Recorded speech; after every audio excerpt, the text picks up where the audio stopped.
Hey friends, my name is Yi and you're watching Yi Makes It Easy. And welcome to a new video for IGCSE Business Studies, and today we have 5.4 for Statement of Financial Position. And by the end of the lesson, you should be able to describe 5.4.1, the main elements of a Statement of Financial Position.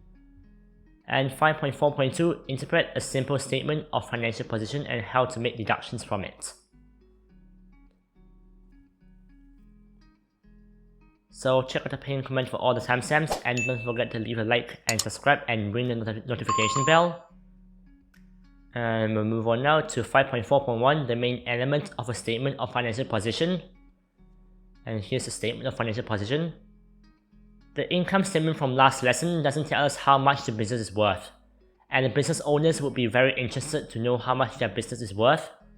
And this information, together with other details, is given on the statement of financial position. And the statement of financial position is very different from the income statement. The income statement records the income and expenses of a business and the profit or loss it makes over a period of time, usually 1 year. But the statement of financial position records the value or worth of a business at just one moment in time, usually at the end of a financial year.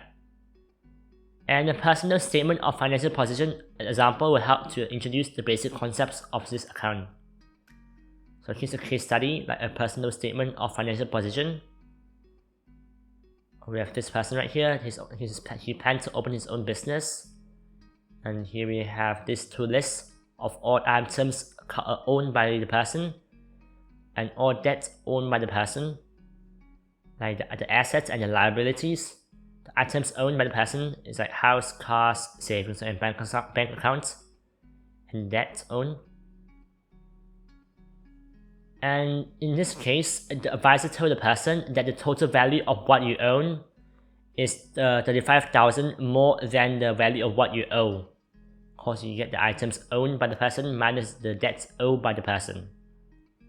And the difference is what you call equity. Then we have assets versus liabilities. And business statements of financial position follow exactly the same principles. They list and give a value to all the assets and liabilities of the business. And it is important to understand the terms like assets and liabilities before the layout of the statement of the financial position is explained.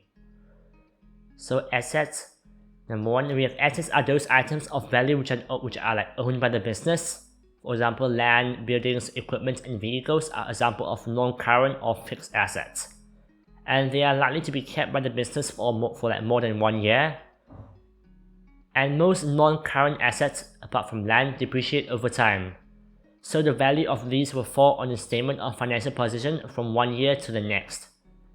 And intangible assets are those that do not physically exist but still have a value, such as like brand names, patents, and copyrights. Cash, inventories or stocks, and accounts receivables like debtors, customers who owe money to the business, are only held for a short period of time and are called current assets.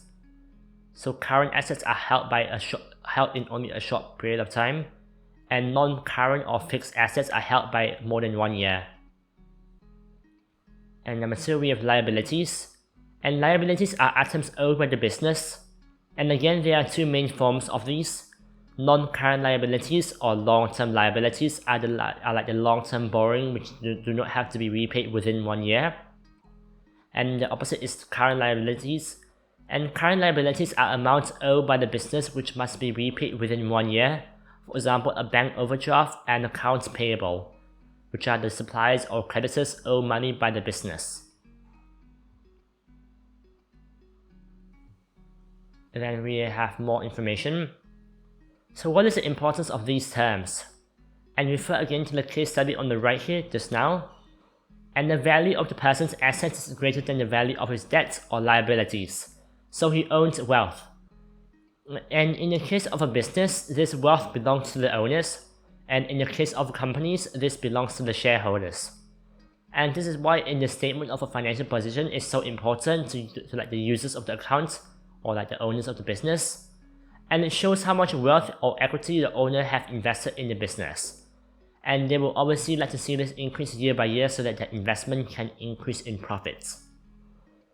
So essentially, total assets minus total liabilities equals the owner's equity, or like the shareholders' fund in a limited company. Then we have explanation of the statement of financial position terms.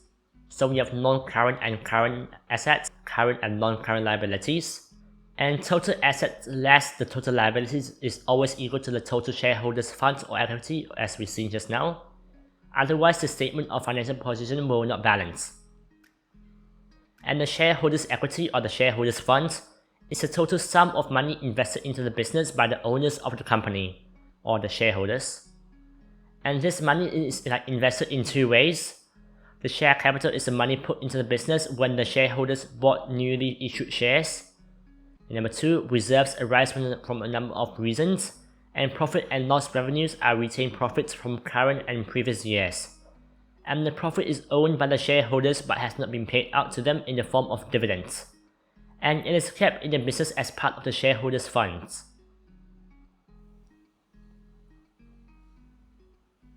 Then we have an example of company's statement of financial position.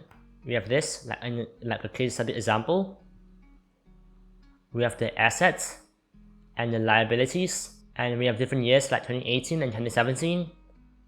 So here for assets, we separate into non-current or fixed assets, which are held more than 1 year, like land and machinery. And it's current asset next year, which are like assets that are held less than a year.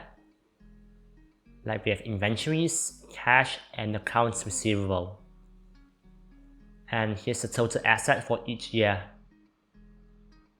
And for liabilities, we have the current liabilities for each year as well, and the non-current liabilities or the long-term liabilities, like long-term bank loan, and to find the total liabilities.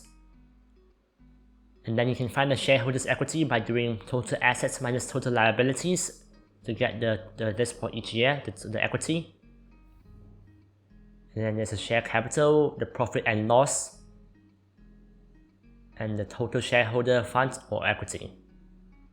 Then we have 5.4.2, interpret a simple statement of financial position. And here's interpreting the statement of financial position data. So number one, the shareholders can see if their stake in the business has increased or fallen in value over the last 12 months by looking at the total equity figures for 2 years. And shareholders can also analyze how expansion by the business has been paid for by increasing non-current liabilities, for example long-term loans, from retained profits or by increasing share capital or the sales of shares. And if inventories or stocks have been sold off to provide capital for the business expansion, then this will be clear by the figure declining on the statement of financial position. Then number 3, working capital can be calculated from the statement of financial position data, and this is a very important concept. And it's also known as the net current assets, and it's calculated by the following formula. Working capital equals current assets minus current liabilities.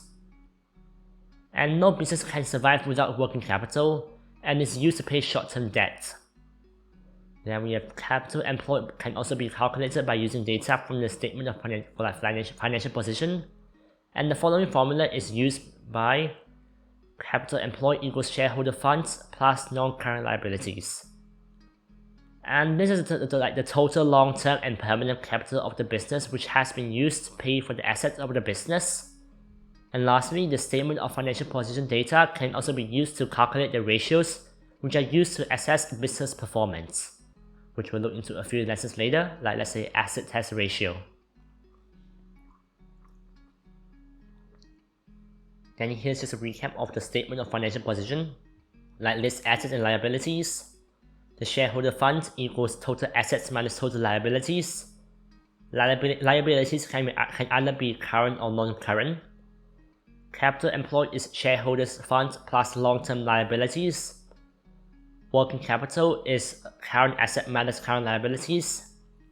And assets, just like liabilities, can either be current or non-current, depending if it's short-term or long-term. And lastly, here's some definitions for 5.4 for a statement of financial position. So first, we have the statement of financial position. And the statement of financial position shows the value of a business assets and liabilities at a particular time. And for assets, assets are those items of value which are owned by a business, and they may be non-current or fixed assets or short-term current assets. And liabilities.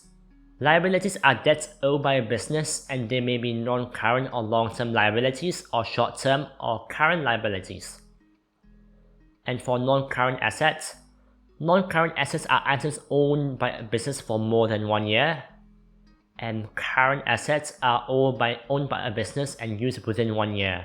Like, just think of the word current, like currently, like less than 1 year, like immediate.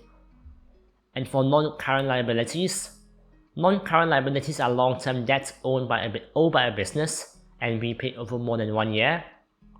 And lastly, current liabilities are like short-term debts owed by the business repaid in less than 1 year. And that's it for this video for 5.4 for IGCSE Business Studies, where today we'll look into the Statement of Financial Position. And I hope you guys found it useful and helpful, and if you did, please leave a like and subscribe and ring the notification bell so that you don't miss out on any future videos. And also comment down below if you have any questions or criticisms. And also check out my Instagram in the description for more daily content. And I hope you guys found it useful, and I'll see you guys in the next video. Until then, stay safe and happy learning.